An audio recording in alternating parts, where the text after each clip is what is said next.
This recently released footage shows the violent arrest of Indigenous environmental activist Victor Puertas. Puertas was attending the South River Music Festival when Georgia State Patrol arrested 35 concertgoers. Police charged the arrested individuals with domestic terrorism related to an attack on the construction site of the Atlanta Public Safety Center, dubbed Cop City. The music festival itself was organized as a peaceful protest against the $90 million project. Thousands of Georgia residents and out-of-state supporters, like Puertas, opposed this project out of environmental concerns and fears of increased militarization of Atlanta's police force. Reverend Matthew Johnson witnessed the arrest. So the South River Music Festival itself was a pretty chill event. On the second day of the festival, there was a little bit of bang-bang, a little bit of smash-smash. About a mile away, Georgia State Patrol took this as license to arrest people arbitrarily. There is an officer that seems poised to grab somebody. So naturally people start running. Two of them were white folks. One of them was indigenous. Now they veer apart like this. I then see the officer shoot his taser at Victor. This is way too much force, dude. Yeah, because you're chasing him. What you expect you to do? Everybody started running. My dog was running.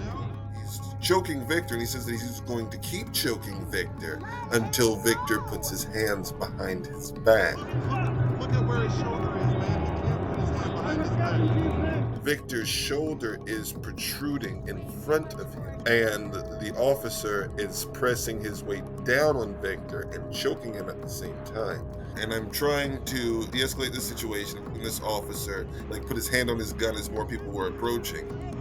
You're okay, man. You're okay. There's no need. It's just the utter absurdity. This officer has convinced himself that he's the person under attack. Puertas is being charged with a single count of domestic terrorism, although Georgia court rules that any domestic terrorism charge must be tied to a felony.